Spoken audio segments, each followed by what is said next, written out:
What's more important, range of the electric vehicle or the amount of time it takes to recharge the vehicle? Actually, Who wants to start with that one? I would like to simply kind of say, to my opinion, these are two, in the end, variables in the same equation. So just to give you an example, for example, currently all the guys here along the road, the products kind of being offered something like 30 minutes, 80% charge. If that really happens, then finally we can obviously think about reducing the battery pack size. Because 30 minutes, 80%, and you start with a fully charged car in the morning, which by the way doesn't count fully to China. Not everybody in the 100 building has the possibility to really personally charge at home. But for the rest of the world, fully charged car in the morning, obviously that is a kind of a significant impact into the battery pack. And we always need to take into account that still the battery packs are pretty heavy. So something like 400 kilos or 500 kilos or 600 kilos is a significant mass you need to move every day. So the charging equation, to my understanding, is a very important factor to finally reduce it and bring it up to an affordable level. And if you I don't know whether you've done it before personally, but I did my daily range and just put it down for 2.5 years actually, and just trying to figure out what is my spikes and how often do I go more than 50 miles a day. And that was very, very rarely. So I figured out that if I would, for example, dimension my own battery, it would be significantly smaller than most of what I see here in the Silicon Valley and what I see with the German OEMs. You're at the heart of the conversation about the changing idea of car ownership. We've seen the rise of Uber really changing what mobility means to people. There is this belief that perhaps ride-hailing services would have perhaps benefit electric cars. Do you see some potential there to create a market for more demand for electric vehicles in around town Ubers or potentially autonomous vehicles? Yeah, I absolutely think that shared economy, so the Ubers of the world, have their eyes on electric vehicles because the total cost of ownership is what matters to them most. We as private owners, let's say the luxury buyers, luxury limousine buyers, not so much, but the average car buyer is a little bit investment sensitive. That's why you've got the lease model and so on. You don't just go into a shop and spend $50,000 for a car. You think about it, it's kind of an investment if you pay it down payment. A ride-sharing company can operate completely different because they have revenue with the car. They just lease a car and then they make money, and for them the operating cost is what matters. Uber has to pay the driver right now. That's where Christoph mentioned autonomy will give another real big benefit for them. So they have to pay for the driver, but they also have to pay for fuel and maintenance. And those are two critical factors that are significantly more expensive on ICE cars than on electric cars. That is an add-on benefit for the buyers of our cars also, but in the future they'll save money on the gasoline cost. We are not going to market that, but because they're not so price sensitive. But for a cheap car, it's really important that the cost of ownership model works out.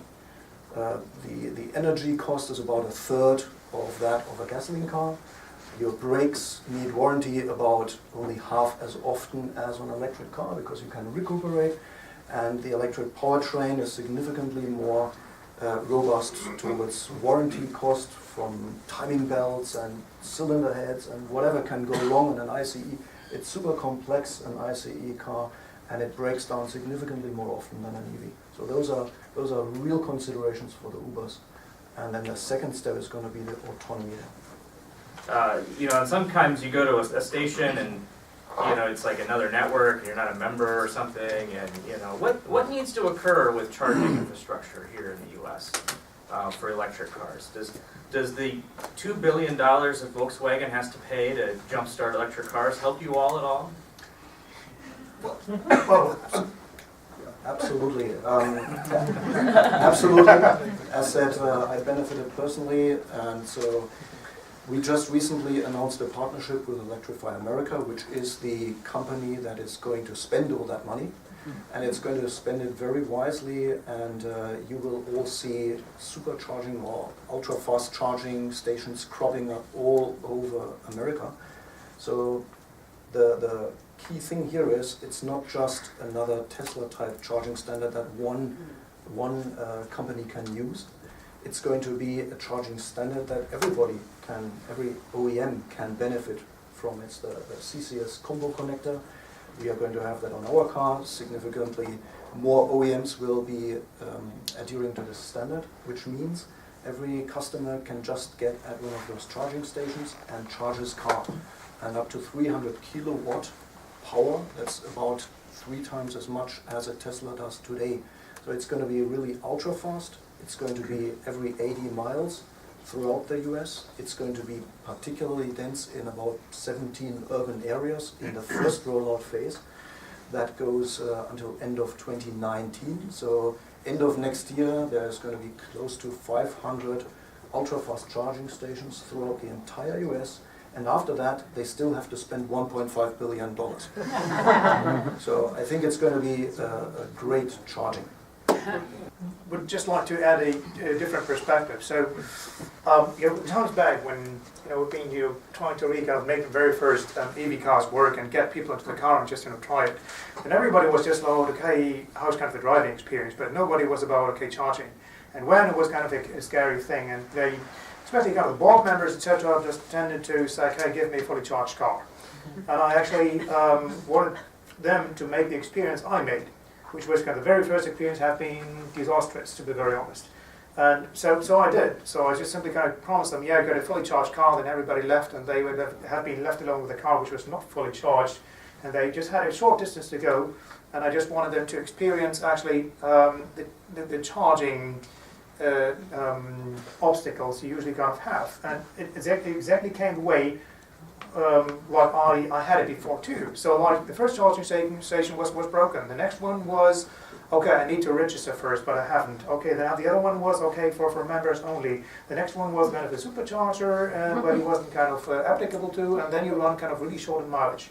And that is what I wanted them to finally experience, because that, to my understanding, is the biggest hurdle. The biggest hurdle was not to find a charging station, it was that they don't work, or you don't know they don't work, or they're kind of occupied, or you need to register, or it's not your club, or it's not your premium membership, and so on. So that's, for example, where Barton tries to put themselves into place. Simply saying, okay, again, we use the Barton ID to simply kind of build a network with all the different parties who have already chargers in place.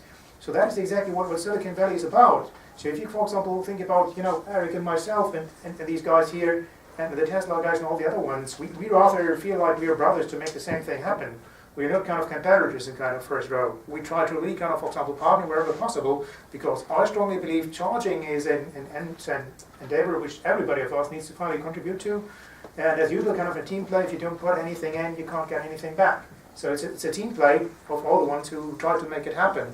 And finally, here is in the end no differentiation between established OEMs and startups. All of us try to make it happen. So that's why we try to partner with everybody. And I very much appreciate that this is possible. I would talk a little bit more, you're talking about like adding a ton of charging stations everywhere, and that's a bit of a strain on the utilities. So we are working very closely also with the utilities to do like demand charging and these topics. Like, so we had a project called Charge Forward, where we have about 300 customers, where we can basically control their charging based on the demand from PG&E. So they enroll in this program, and if there's like a big load on the electrical grid in the area, we can delay the charging of the customer's car, and of course resume the charging at a later point. So this is another point for this. A lot of your competitors in the supply world have been traditionally maybe nervous dealing with startup car companies. Why are you seem like you're excited to be partnering with them? What are you learning, or what have you learned? Why is that a good place to be? Because you're not doing the kinds of volumes you're doing with a General Motors or a BMW or a Mercedes. That is true. Bosch has been around for 130 some years. We want to be around a long time in the future. So it's important for us to be where things are happening. This is new technology. It's new types of vehicles. These companies are working with a speed that we're not used to. So for us, this is also learning. And it's important for our future that we can keep up the pace. We're the fastest in the market. Let's take a couple questions about China and then we'll go to the room. But here's a statistic, 43% of all electric vehicles built in 2016 were in China. Is China driving the interest in electric cars? Is it there regulatory or concerns? What's China doing in this market? Well, Let's start with you. You know, well, obviously Biden made kind of a very big investment into China and also commitment to China, because we truly believe there's a couple of different aspects which are consequently helping things to happen very, very quickly. One of them is, for example, not only the factor of the law situation and the government, etc., and obviously a serious need if you just go back to air quality, etc. So there is a kind of a need which everybody can feel and see, but there is also kind of a couple of other aspects, for example, like the like factor of everything which is new. So the Chinese culture is very much about it's new, it's fancy, I would like to have it. It's even more than here in Silicon Valley about, hype of new technology is really kind of everybody would like to go after it. So even if it kind of turns out after quite some time not to be the best or needs to kind of a second generation to get where it should be, the openness in terms of culture to accept new things, and even if the maturity is not yet where it should be, is really amazing. So that's one of the key things. While we truly believe that making the starting point right there, and also kind of at the right price position was the two key things to do. tell me about what are some of the incentives in China? If I'm a consumer, there's special license plates, there's special cost reductions. What are just a list of some of the things that are helping drive interest? Well, at the end there's kind of a long list, which is kind of, I guess, long enough to talk about it for 2 evenings. So this is a two-parter. This is going to be going on all night. So very simply speaking, yes. So for example, current situation is if you buy a kind of license plate, then you might not get a license plate right away. You might wait for a couple of years because you need to win a lottery.